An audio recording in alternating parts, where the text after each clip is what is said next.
Enak no lo. Orang tua dia lah.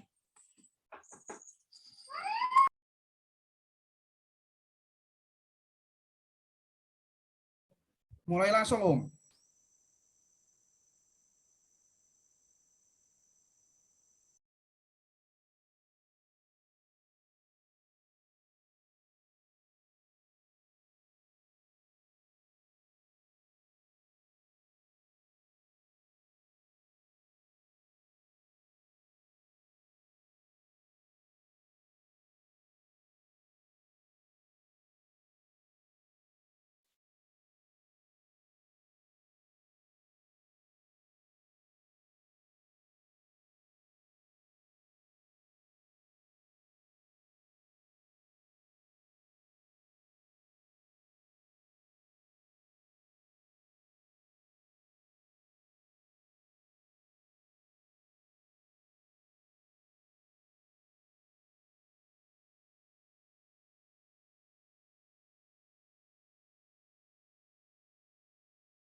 Untuk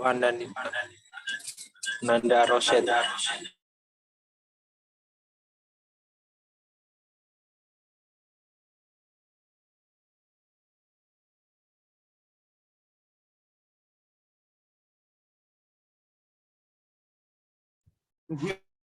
Tunggu ya Mas, 13.40 kita mulai.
Halo.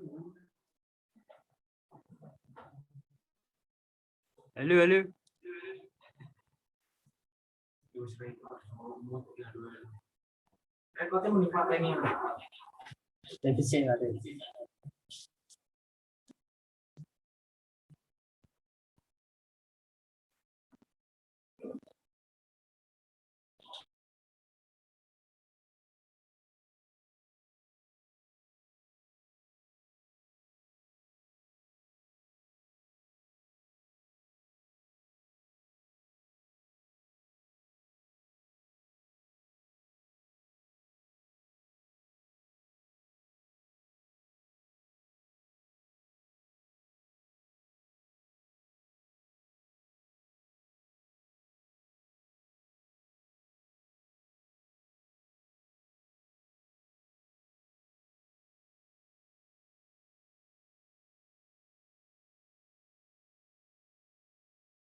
Oke,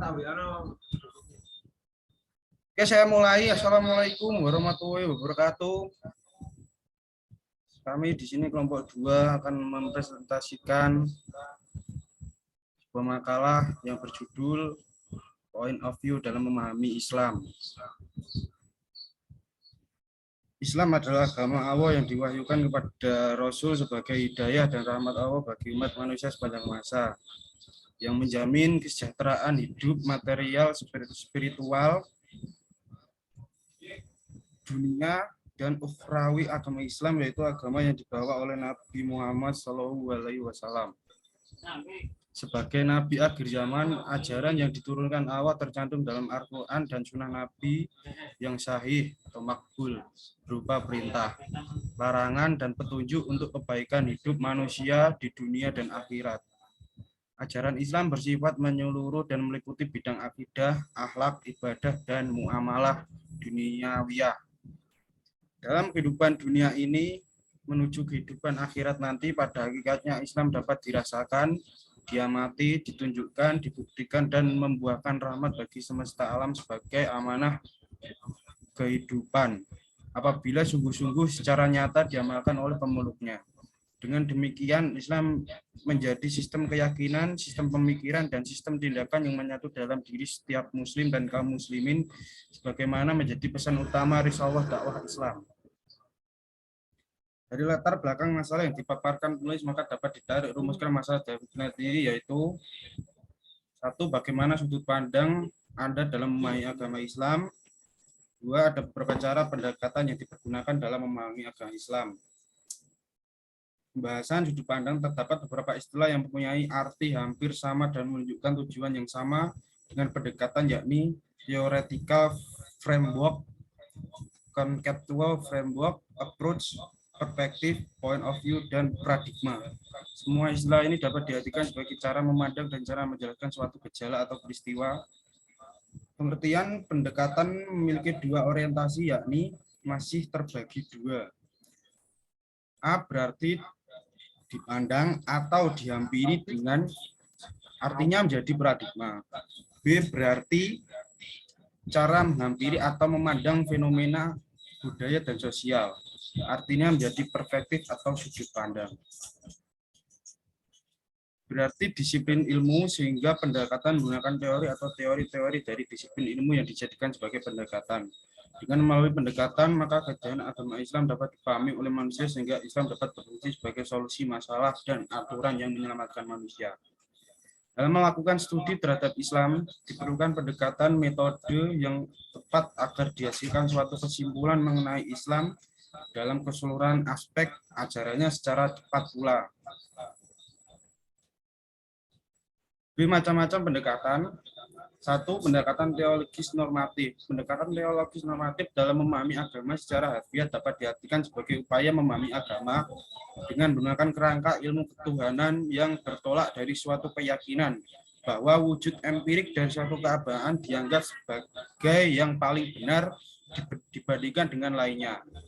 Pendekatan normatif dapat diartikan studi Islam yang memandang masalah dari sudut legal, formal, atau dari segi normatifnya. Dengan kata lain, pendekatan normatif lebih melihat studi Islam dari apa yang setara dalam teks Al-Quran dan Hadis. 2. Pendekatan historis atau sejarah. Secara umum, sejarah punya dua pengertian, yaitu sejarah dalam arti subjektif dan sejarah dalam arti objektif. Menurut materinya, subjektif mater, sejarah dapat dibedakan atas 1. Daerah, zaman, dan tematis. Sebuah studi atau penelitian sejarah, baik yang lalu maupun yang kontemporer, sebenarnya merupakan kombinasi antara analisis dari aktor dan peneliti, sehingga merupakan suatu realitas dari hari lampau yang konon utuh. 3. Pendekatan antropologis. Dalam konteksnya sebagai metodologi, antropologi merupakan ilmu tentang masyarakat dengan bertitik tolak dari unsur-unsur tradisional, mengenai aneka warna bahasa-bahasa dan sejarah pengembangannya, serta persebarannya, dan mengenai dasar kebudayaan manusia dalam masyarakat. Memahami Islam secara antropologis memiliki makna memahami Islam dengan mengungkap tentang asal-usul manusia yang berbeda dengan pandangan teori evolusi atau the origin of species. Charles Darwin. Bisa juga memahami misalnya tentang kisah Ashabul Kahfi yang didudurkan oleh Allah selama kurang lebih 309 tahun. Ini merupakan salah satu topik yang menarik untuk diteliti dalam melalui pendekatan antropologis. 4. Pendekatan sosiologis.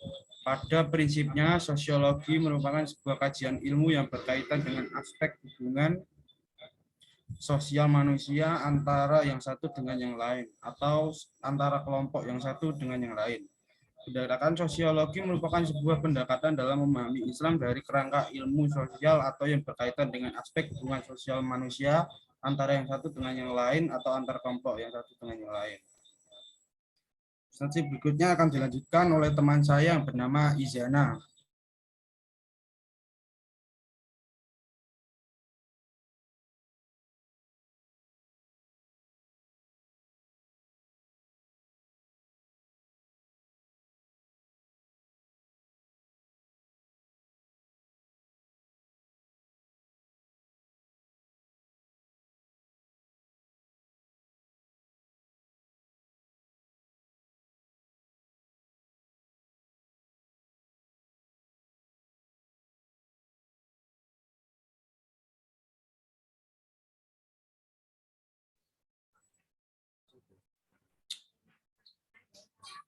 Pendekatan psikologis.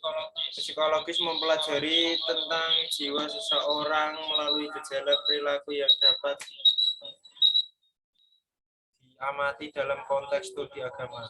Pendekatan psikologis diartikan sebagai penerapan metode-metode dan data psikologis ke dalam studi tentang keyakinan dan pemahaman keagamaan untuk menjelaskan gejala atau sikap keagamaan seseorang, atau dengan kata lain, pendekatan psikologis merupakan pendekatan keagamaan dengan menggunakan paradigma dan teori-teori psikologis dalam memahami agama dan sikap keagamaan seseorang. Salah satu cara yang dapat diterapkan dalam pendekatan ini adalah dengan cara mempelajari jiwa seseorang melalui perilaku yang tampak yang mungkin saja dipengaruhi oleh keyakinan yang dianutnya.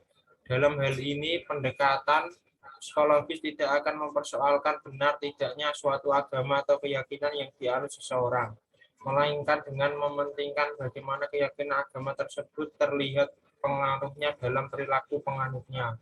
Pendekatan ini dapat dilakukan ketika berhadapan dengan masalah sikap dan perilaku yang ditambahkan oleh para pemeluk agama. Penerapan pendekatan ini dalam studi Islam dapat dilihat misalnya pada pengaruh yang ditimbulkan oleh ibadah puasa dan haji terhadap perilaku yang nampak setelah ibadah tersebut dilakukan. Pendekatan ini nampak bersifat asumtif dan individualis sehingga tidak komprehensif. Bahkan pendekatan ini hanya berbicara kelakuan para pemeluk agama yang belum tentu mencerminkan agama Islam itu sendiri. Pendekatan seperti ini bisa menyebabkan orang yang memandang Islam malah salah paham. Misal, jika sebuah rakyat mayoritas Muslim, lalu di sana ada prostitusi, dan mungkin yang melakukan kemesuman dan maksiat tersebut bisa jadi orang Islam, maka dengan pendekatan psikologis bisa dianggap bahwa ajaran Islam itu yang membolehkan prostitusi. Disinilah letak kelemahan pendekatan psikologis. 7. Pendekatan ideologis komprehensif. Pendekatan ini bermula dari realitas ajaran Islam itu sendiri secara objektif, tidak terpengaruh pandangan subjektif keilmuan Barat. Islam adalah ajaran yang meliputi akidah dan sistem atau nizam. Akidah dalam konteks ini adalah keimanan kepada Allah, malaikat, Rasul, kitab, hari kiamat, serta qada dan qadar yang baik dan buruknya hanya dari Allah Subhanahu wa Ta'ala semata. Islam adalah ajaran yang meliputi akidah dan sistem atau nizam. Akidah dalam konteks ini adalah keimanan kepada Allah, malaikat, Rasul, kitab, hari kiamat, serta qada dan qadar Yang baik dan buruknya hanya dari Allah Subhanahu wa Ta'ala semata. Jadi kesimpulan, Islam merupakan agama yang benar karena ajaran agama Islam bersifat komprehensif, membahas masalah-masalah manusia baik dunia ataupun akhirat. Dan agama Islam merupakan agama yang sesuai dengan fitrah manusia. Oleh karena itu, agama Islam harus disebarluaskan kepada umat manusia agar dapat memeluk agama Islam atau bagi non-muslim, serta memperdalam ajaran Islam bagi kaum muslim. Dan salah satu jalan untuk menyebarluaskan agama Islam adalah dengan berdakwah. Seperti diungkapkan sebelumnya, bahwa Islam adalah agama yang komprehensif dan tidak terkecuali dakwah. Islam telah memberikan gambaran bagaimana cara atau metode dalam berdakwah. Dalam Al-Quran surat An-Nahl 125 sampai 126 yang telah dibahas ini telah memberikan pengertian kepada para dai bagaimana metode dalam berdakwah sehingga tujuan dan dakwah menuju kepada jalan kebenaran bisa dapat dicapai oleh umat manusia. Sekian presentasi dari kelompok 2 kelas B. Kalau ada yang mau ditanyakan, boleh segera ditanyakan. Terima kasih.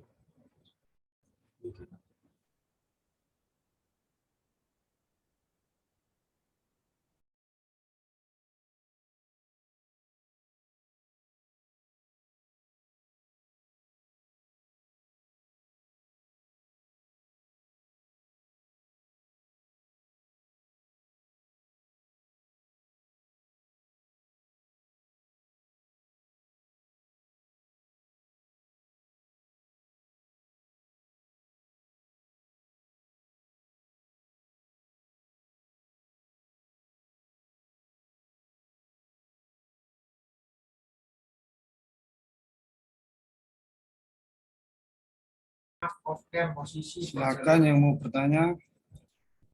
Masih saya tunggu. Mungkin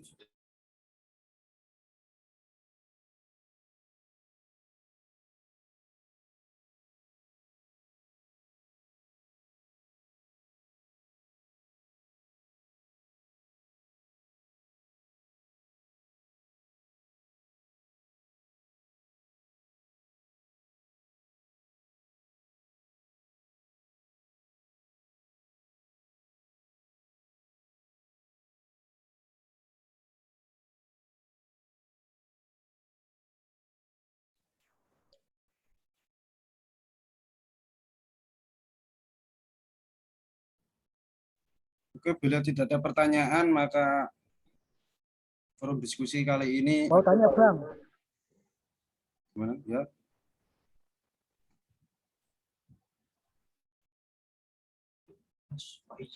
Untuk Mas Faizin, apa mau bertanya?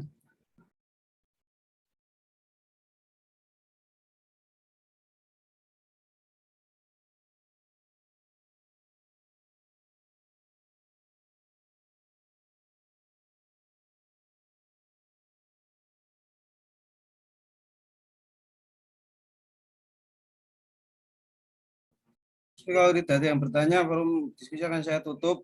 Terima kasih atas waktunya. Wassalamualaikum warahmatullahi wabarakatuh. Jangan lupa absen. Waalaikumsalam warahmatullahi wabarakatuh. Jangan lupa absen, teman-teman. Nah. Baik, Mas. Saya sudah absen.